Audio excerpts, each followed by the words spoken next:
Semillon was first planted in Hunter Valley in the 1830s. Semillons are renowned for their ability to improve with age. The better examples can develop in a bottle for more than 15 years. In the theme of long maturation, we are exploring today the Hunter Valley with Mount Pleasant, that have been keeping alive their heritage vineyard from 1880s. Some of the oldest vines are coming from that same years. I connected with Mount Pleasant thanks to the work of the Old Vine Conference, and it's thanks to them that I managed to connect to Mount Pleasant. The Old Vine Conference is a non-profit organization that is aiming to create a category for old vines. Mount Pleasant is one of the leading wineries in Australia that is working to safeguard their heritage vineyards. Maurice O'Shea established Mount Pleasant as the only top quality wine in Australia and inspired the likes of Penfold, Max Schubert, and Hunter Valley legend Max Lake and countless others who will go on and make Australian wine that what we recognize today. With the help of my guest, we explore the region's unique growing condition, how is it like to work with 100 plus vine, and how Hunter Valley unique climate affect the style. If you're enjoying the show, remember to subscribe and to share it with your friends. Now, on with the show. Hi, I'm Mattias Carpazza, and this is the Looking Into Wine podcast. Wine and winemaking can be complex, but this podcast has a simple mission. We want to give you the skills and tools to harness your passion about wine. Through this series, we will shine a spotlight on some of the different regions, process, and concepts that shape the fascinating world of wine. I hope you enjoy the show and your own journey looking into wine. Welcome to the Looking Into Wine podcast. I'm your host, Mattias Carpazza. And today with me is a vineyard manager at Mount Pleasant in Hunter Valley, Australia. Hunter Valley is the oldest continuing winemaking region in the country and produces some of the most famous wines too, particularly the age-worthy Semillon and Shiraz. I'm very welcome to the show, Nicholas Cooper. Nice to speak to you, Mattia. Thank you, Nicholas. It's a pleasure to speak with you. We met each other, just for the listener. I met you at the Old Vine Conference late last year, mid last year, and it was really fascinating to hear about your projects in Hunter Valley and your Pinot Noirs, and it was really fascinating. So I'm very excited to speak to you about about your project. Mount Pleasant and about the history of the winery. Tell me a little bit about the stories and let's about Mount Pleasant. So let's set up a little bit the scene. Yeah, sure. No, thanks, Mattia. So, yeah, look, as we presented, I think it was October last year, maybe November, for the Old Vine Conference. And we had the opportunity to speak at that event. So that was myself from the vineyard point of view, and then Adrian Sparks, the chief winemaker here, from the winery point of view. And we signed up to that really due to the fact that when I started here, I looked around these vineyards and I thought we have some really prized vineyard blocks here, some really old vines, some really special sites, and we need to do probably a little bit more about promoting that. And through Adrian's contacts, we became aware of the Old Vine Conference and joined up to that and signed up as sponsor members. And then, yeah, we were able to obviously discuss the property, the history of the property and the vineyards. Mount Pleasant has a real special spot, I think, in the Australian wine industry, and has been around as a producing winery since 1921. So the main person that's linked with Mount Pleasant, and I guess the founder of Mount Pleasant, was a man called Maurice O'Shea. Mm-hmm. And Maurice O'Shea was a French-trained Irish Australian with a French background as well, who was, I guess, is considered in the Australian wine industry as being the pioneer of fine table wine making. So there was a lot of fortified wines being made, and there were certainly wines being made, but probably more in a agrarian sense, more of an agricultural sense. But he was the first one to sort of approach winemaking with that mind to produce something classic, blending different varieties, really being clean, all over his hygiene in the cellar, and planting, and very active in the vineyard as well. So planting out the best plots, what he considered to be likely to be the best plots on the vineyard. When he took over the vineyard, it was him and his mother. They purchased it from the King family. So the Kings were the first ones, as I guess colonial Australians, to move out into the area of the Hunter Valley and start planting vines on this property that we're on now. So there's a block there that was planted in 1880. So it's Shiraz planted in 1880, so 143 years old. So when Morris and his mother and their family, the O'Sheas, took over this property, that was already there and producing. So you consider that was 41 years old, even, which is pretty good age at even that. He was able to make wine from that when he started. And like I said, he'd trained over in France. So he'd come back, he'd learnt obviously quite a lot. He was even lecturing over there as well. So he had the skills and he had an idea of what he wanted to do. He had that planting already there. And then he very quickly started to plant out plots. So there's 1921 blocks as well. So there's a Shiraz block, the old paddock planted in 1921. There's the Pinot at the front of the property planted in 1921.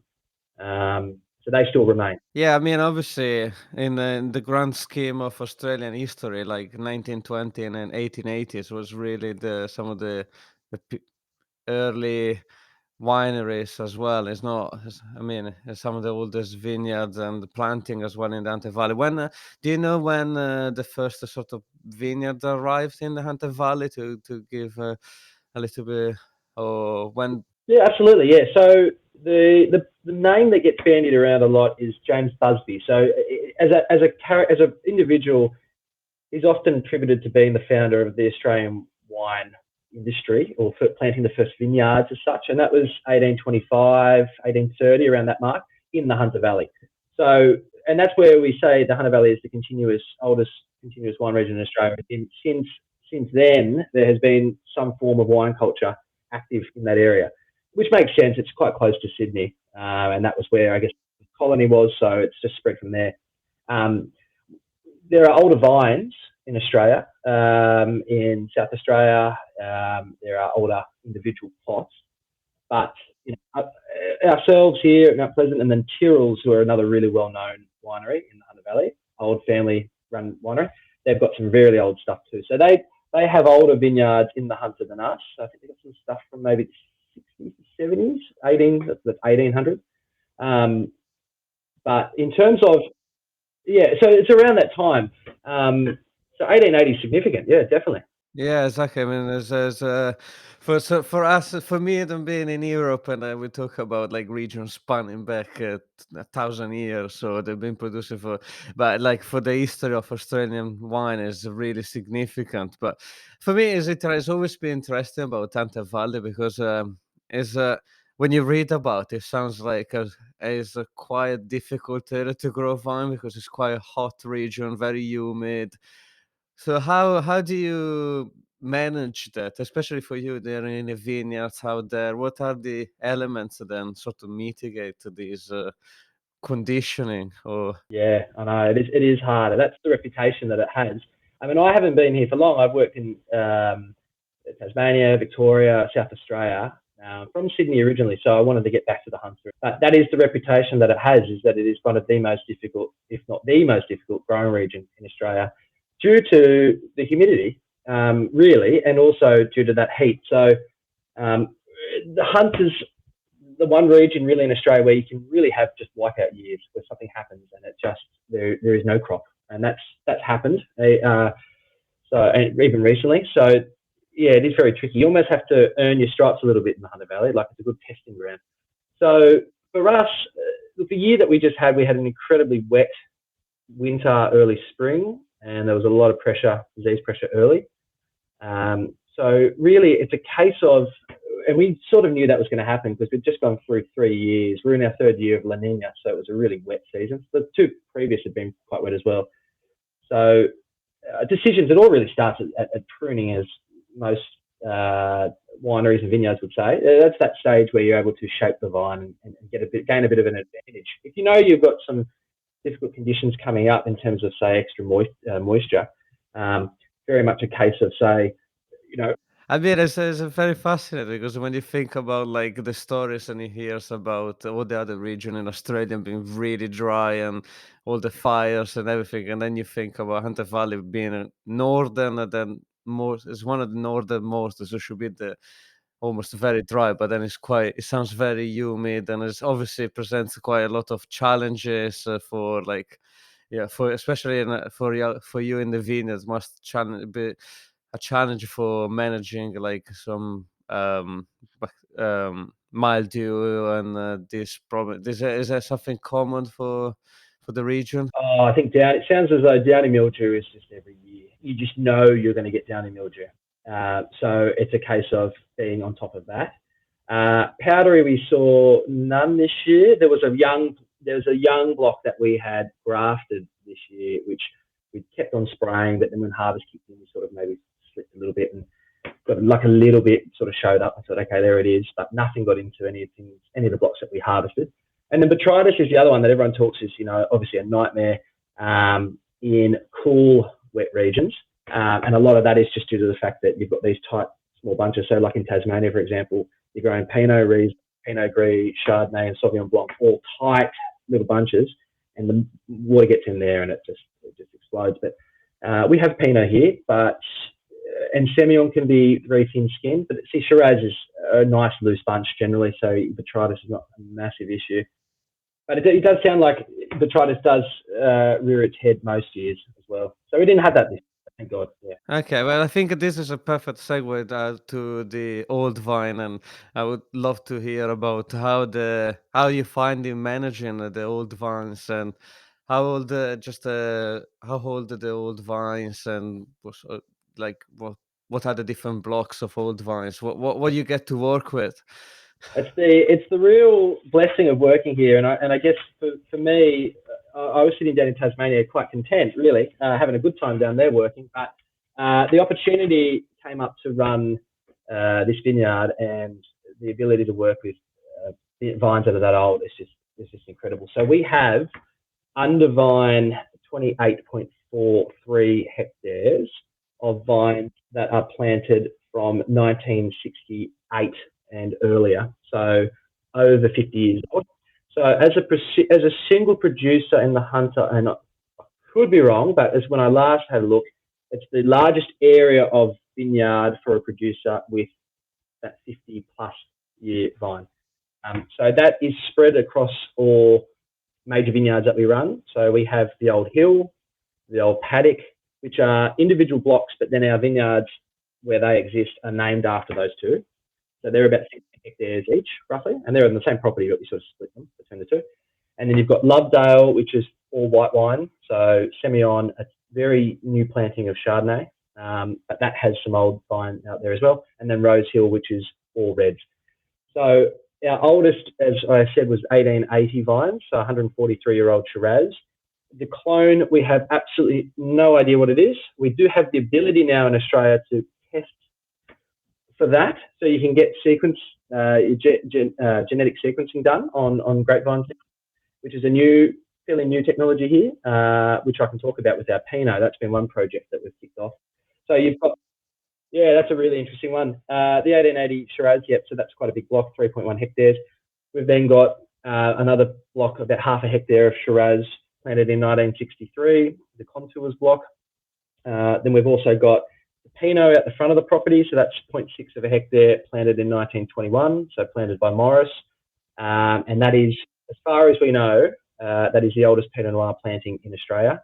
And if you were to say that to most people, when you do say that to most people, they say Pinot and the Hunter. It's just not the variety. It's not the variety you think of when you think of the Hunter Valley. But it's the older. It's just incredible. So yeah, so I'll touch on that little project we're doing with that. We've then got a block of Shiraz, the Old Paddock. So again, half this estate vineyard is named after that block. 0.8 of a hectare. It's not a huge block. Planted in 1921, again by Morris O'Shea. And you look at where he planted, and they are the pick of the bunch sites, like the best sites. Mid slopes, great aspects, fantastic drainage, really good soil.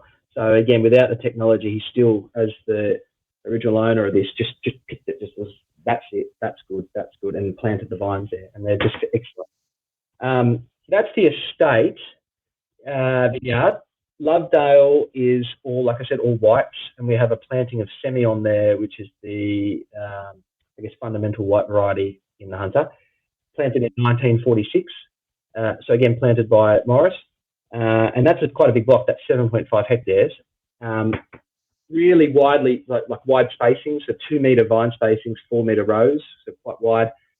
And then you've got the final vineyard is Rose Hill. So Rose Hill has 2 blocks there, 1946 vines. So Morris, again, being responsible for planting those, what we call the dam block and then the creek block. Creek's 5.5 hectares, dam's 1.3.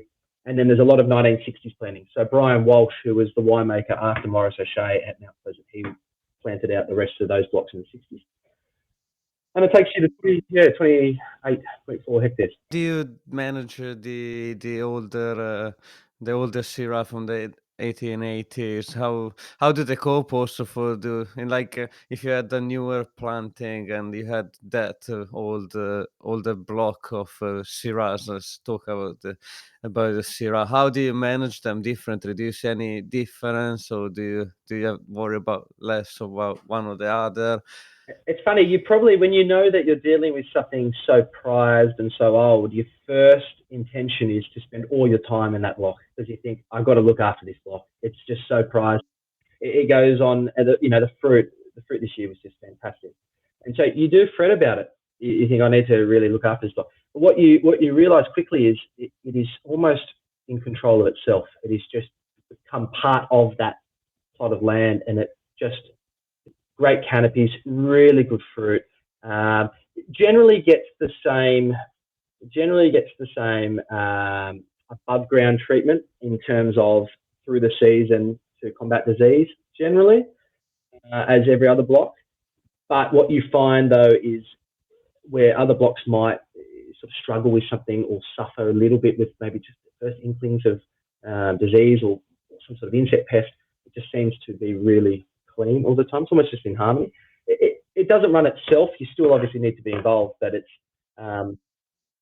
incredible. And the consistency over the years, if you look back at the history of the vineyards where these other blocks tend to fluctuate a little bit in yields, it just tends to be very just consistent. It just produces about the same crop every year.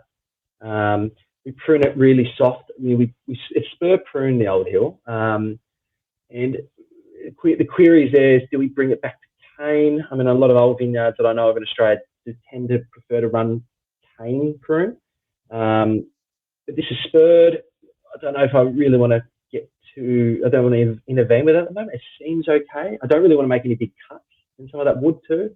So you're kind of leaving it. But that's an ongoing project. We'll just keep an eye on that and see if that needs that intervention. But it's incredible. It just sort of looks after itself. And the fruit, like I said, the fruit is amazing. A lot of these other Shiraz blocks that we have are cuttings from that block too. So we've actually gone and taken cuttings off the canes and sent them to the nursery and had them rooted and planted. Yeah. Okay. I mean, I was going to ask us, like, one of my questions was like how it was the pruning or the cane, the vine grown, but obviously it's per pruning. And now I think you prefer more like Guyot or like a cane. We need to look at that. I think we need to look at that. Just because obviously the longer you leave vines spurred, your spur positions continue to increase and build up, and that's okay. You can alter your trellising and your management in regard to that, but you also do worry about these arms. I mean, these are not 143-year-old arms, mind you. They have been renewed through its history. Are we getting to that time again where we might need to look at actually coming back and clearing that wood and running arms? I know that for Henschke, for example, like at Hill of Grace, they cane pruned. Mount Edelston's cane pruned. They're 100-year-old vineyards, so they tend.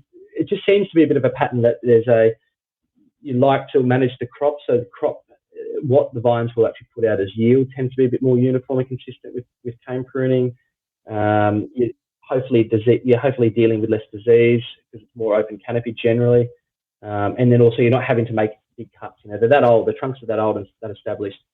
You don't want to be coming back in and making big cuts and having to seal them up too often. If you can just renew that 1-year-old wood every year, it's lighter on the structure.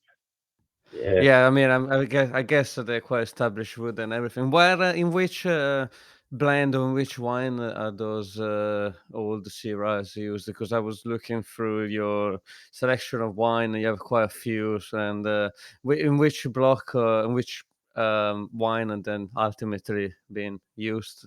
Yeah, sure. So what tends to happen is our top wine in the Mount Pleasant portfolio is the Maurice O'Shea Shiraz. That is a blend. It tends to be a blend of all of our best parcels of Shiraz. So it's almost like a composite of here are our old vine blocks, here are our best sections within those blocks, and they all feed into the Maurice O'Shea.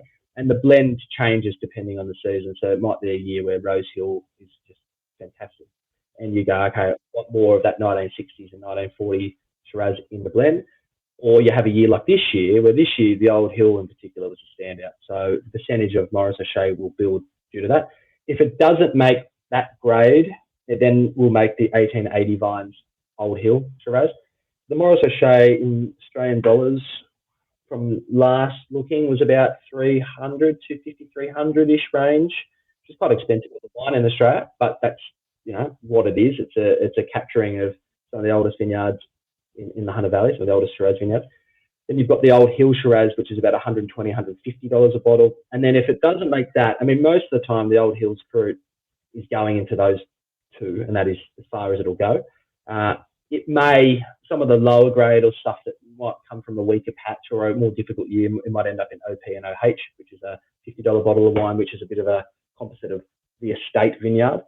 And so each of these blocks has that. So, the 1940 Shiraz planting, the 60s plantings, Old Paddock, Old Hill, they have their own individual Shiraz vine wines from each of those blocks, and they contribute to Maurice O'Shea.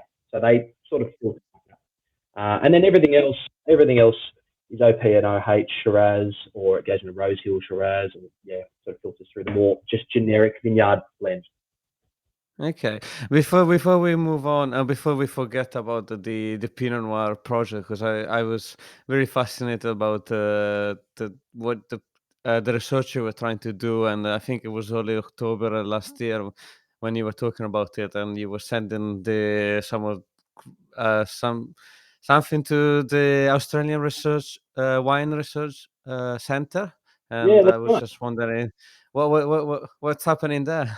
Yeah, so look, the results should be back this week. I spoke to, through email, Dr. Anthony Bourneman, who's responsible for running this project at the Australian Wine and Research Institute. I spoke to him and he said, Nick, I'm sweating on these results. They're coming out very shortly. So that's good news. That was all, it was really interesting how that started.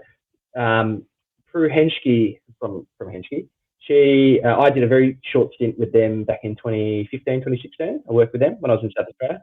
And she and I had been contacting each other about just a visit. I was going back to South Australia and I wanted to see the vineyards. And when she realised I was at Mount Pleasant, it sort of, I think, triggered for her a connection, because she had been with the Adelaide Hills Vine Improvement Program, which is a group that I think viticulturalists through that region get together and they look at clonal diversity, replanting new varieties, or rootstocks. So it's a bit of a think tank for the industry there. She and some of the other viddies there had been discussing, after bushfires that they'd had, what they had in terms of Pinot Noir material up in the Adelaide Hills, and were keen on finding out what clones they had and going through and testing some of these old plots in the Adelaide Hills. And when they started to collaborate on this project, they were aware of the Mount Pleasant planting, and they generated this graph, essentially, this visual, which had all the clones sequenced that they knew of, and on this big sort of web, and how they sort of branched off and how close they were to each other. And along the way through this graph, there was just the Mount Pleasant clone, and it just sat off by itself. Now it had MV6, which is a very famous Pinot Noir clone in Australia. It had that sitting just off it. And the belief was that the MV6 clone had originated in this plot of Pinot at Mount Pleasant. And then the MV6 clone, the MV6 clone is, planted all through the Yarra Valley in Victoria, which is a very well-known Pinot Noir region in Australia. Mornington Peninsula, there's a lot of MV6. Tasmania, there's a lot of MV6. And the vineyards that I've worked in the Yarra and Tassie, we were growing MV6. We had quite a lot of it. So actually, the vineyard in Yarra Valley, all our Pinots, like 20 hectares, was all MV6. So then we're here now, and she said, "Oh, you should get in touch with Dr. Anthony Borman. He's running this clonal sequencing program, trying to work out what clonal diversity we have in Australia, and we need samples of your block." And I thought, oh, that's fine. So I spoke to him, and he sent me through just some basic instructions about taking some leaf samples, young leaf samples. So I did that through the season and sent them in a chiller box, sent them to South Australia. And then he's crushed. They would have crushed them and produced some form of organic liquid, I'd say. Yeah, something like that. And they've gone and they're sequencing out the genome of what clone this is. If it ends up being the MV6 clone or the progenitor for that, I mean, that's an amazing story to think that really a good chunk of the Australian Pinot Noir industry is being based off this 0.6 hectare block at Mount Pleasant. And even if it's not, it's just still an amazing story. Being so old, I'm sure it's, cuttings were taken from that block and propagated out in the Riverina in New South Wales when Nick Williams used to own Mount Pleasant, and then was sent around Australia. So it's a very important block to the Australian Pinot Noir industry either way. Yeah. Yeah, I mean, for especially for a region that is not famous for a Pinot Noir, you're mostly famous for the Semillon and the Shiraz. But Right. I mean, it would be interesting to know how you got the cuttings for the planting in the first place for in the 1920s. But don't know if you do know that or if it was Maurice taking it from Really know that. from. I don't really know how he did that. Yeah, whether he brought them in himself or whether there was, here, and it's just that this is the last surviving block of Pinot Noir in Australia. The really interesting thing about that block, though, is you've got a planting in 1921, and it's been planted on rootstock. So, it's not own rooted. It's planted, as far as we can tell, because we have the old paddock's the same. So 1921 planting of Shiraz. There's the final vine in the lowest row in this block is Vitis labrusca, the Isabella. It's this big, incredibly vigorous. The grapes are massive and it tastes like jelly. There's no juice. It's just straight like eating into a lolly. That's pushed through as rootstock and has now taken over this panel. And we've left it because it's just kind of interesting to see this vine sitting there. And the Pinot is believed to be planted on the same. So if anything, that just sort of shows, because planting on rootstock as a phylloxera-resistant option or tolerant option, that really only became a big thing in Australia, I believe around the 50s and 60s, when nurseries started to propagate a lot of the vine material for Australia. But for him to have planted on rootstock, it suggests that his time in France would have kicked that off, because he was there post phylloxera and the catastrophe that was in France, and he, I'm sure, would have seen the moves that the Europeans, particularly the French, where he spent his time, were making to replanting on American rootstock, and then he's come to Australia, bought this property, and thought, I'll do the same thing. So Yeah, before phylloxera gets here, and I better. Before it became a big thing, Yeah, before people were really, really all over that, because the Yarra Valley is a very old wine region in Australia, one of the oldest, but it went through a stage where it went completely quiet and then started up again, and that was due to phylloxera obviously decimating a fair part of it, and they then started to plant again in the 60s. But this has just survived this whole time. It's incredible. Ah, fantastic. And you mentioned Semillon, and I think how to ask a couple of questions about the Semillon, because there's a really fascinating style of wine is unique to the Hunter Valley. This Semillon and aged at 10, 15 years, and it gets this unique profile. How do you manage the Semillon, and what are the tricks and tricks to make the Hunter Valley Semillon as it were? Yeah, absolutely. So look, Semillon is, I think for Australian white wine, it would be that and probably Clare Riesling are the classic white wines from Australia. And I've heard it said before, and it's so true. It's ironic that the two most famous white wines in Australia, with probably the greatest legacy, are both from two of the warmest, most northerly wine regions in Australia. Generally, I think people would think you need that cooler, more southerly or higher altitude areas for really fine white wine. But two of the best aging, long-lived wines in Australia would be, Hunter Semillon and Clare Riesling. Hunter Semillon is, it's an amazing wine. The grapes themselves, big bunches, really thin skin, fairly vigorous vine, not overly vigorous. It can crop huge. I mean, I look back at some of the history of the Mount Pleasant vineyards, and in the McWilliams days, they were cropping Semillon at huge tonnage. I mean, it's really pouring fruit out of it. Picked really early, generally, to retain that acidity, but at the same time, it's almost this. I noticed that this year is when we start to get the flavour goes from green, it starts to get this lemonade flavour, just a little bit of lemonade, and you go, right, it's ready. It's a very light flavour. It goes from maybe slightly green to being just the nicest lemon tang. When you take it to that point, and it comes in 11.5 up to 12, maybe 12.5. When it hits the winery, it seems as though the Hunter Valley winemakers very much have an idea of what this must be, and they don't play with it too much. They treat it very much the same in the winery. Pick it early, keep it clean. It doesn't see, most of the time, I've certainly here at Mount Pleasant, it doesn't see any oak at all. It's stainless steel, it's chilled down, and it's released reasonably early. And it does, when it's young, it's very crisp, it's very light, it's lemon, lime, it's easy drinking. But then it ages for so long and incredibly. And we've been lucky here because of the history of Mount Pleasant. Phil Ryan, who was the third winemaker in the Mount Pleasant history and the longest serving winemaker since Morris, he will turn up and sometimes we'll open some of the bottles he made from the late 70s and the early 80s, and they're still incredible. Absolutely incredible.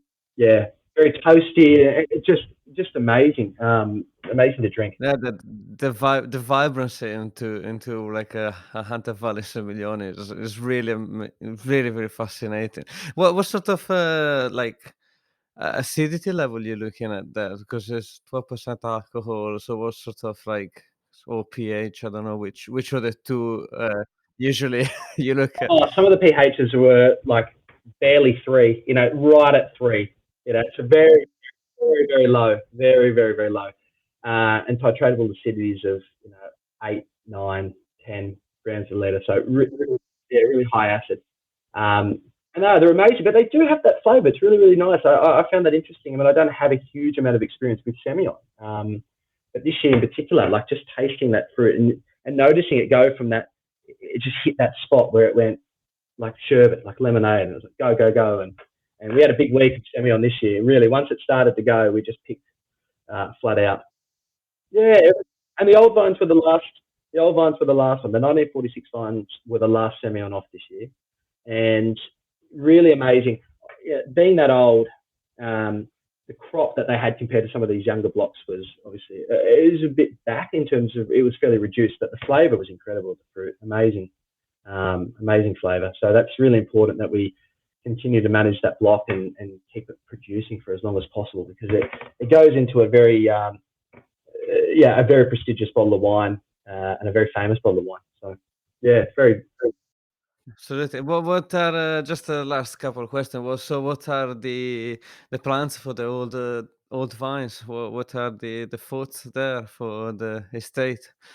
Yeah, absolutely. So look, I think one of the big things that we have here in Australia, and I think the wine industry globally, is we do need to, and it's such a good thing that wine consumers are more and more educated on what they're drinking and how are things farmed, what improvements are being made, and we're very aware of that. And if anything, I'd love to see, and we're making moves towards it, of bringing back our management of some of these old blocks and hand tending a little bit more. So not treating them just like another block. Not that we have, but there are times where the season kicks off and you do end up just doing every block kind of the same, and you're sort of running it.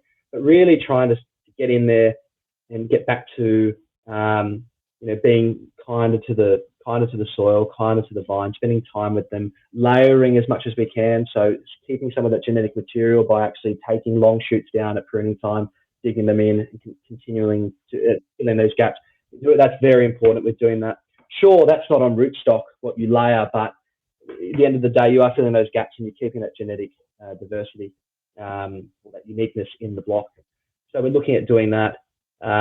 We are also at the moment very much going through and working out what we have as a company that is important to continue to keep versus what we may not need. So the company is interesting. When Morris was running it, it was very much a boutique operation. It was all hand tended, wine all made on site, and we still are. We're still a producer that every single grape that we grow, every wine that we make at this property, this winery, is from fruit that we grow. There's nothing bought in. There's no fruit bought in.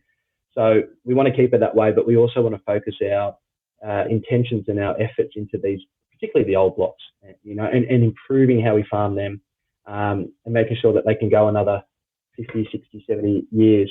And that's, a lot of it's really basic, and it starts at this time of year where we're feeding the soil, we're feeding the vines. Pruning time is very important. So just investigating what we have in terms of health of our trunks, of our vines, what do they need. Old vines been pruned now for, in some cases, over 100 years. Having a look at where they're sitting, and not being afraid to maybe every now and then make a bit of a cut and have a look at how the trunk morphology is and how the vine is going.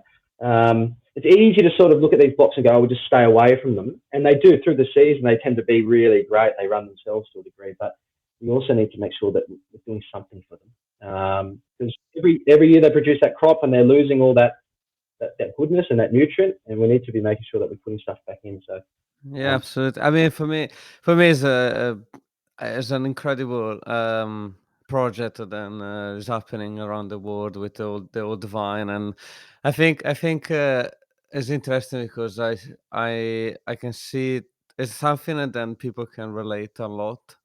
I mean, is they understand a consumer would understand more than a vine is. It's been around for like 100 years, rather than say to them was been aged for 5 years in a wood barrel from France. That probably is a little bit more difficult also to understand for most consumers. As a more approachable story, is something that a lot of people have a picture of.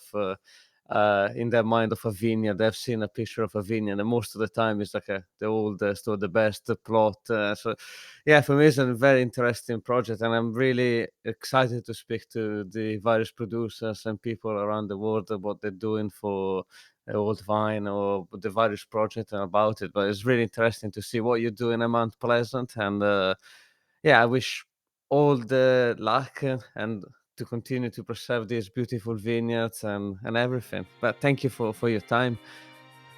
Thank you, Matteo. No, it's great. And what you said at the end is so true. I mean, every producer will have their story and the thing that they want to promote. And at the end of the day, we are making wine, and we want to get that out to as many people as possible. And that is our real blessing here at Mount Pleasant are these vineyards. They're incredible, and we will continue to farm them the best we can and try to preserve them. And you're right. Hopefully, as many people visit here as well, and not only taste the wine, but have the ability to maybe come out with me or one of us in the vineyard and look at them, because it is incredible to look at them and to think of. I often think about 1880. What was happening in the world in 1880? Where was Australia in 1880? What was going on? And to think that you're tasting and drinking this beverage made from these things, incredible. I think that's, if you can tell that story well, I don't think people could resist. I think they think, wow, what a historic beverage. Yeah, absolutely. Well, thank you so much, and thank you for your time today. And yeah, thank you, Nicholas. Not a problem. Thanks, Matteo.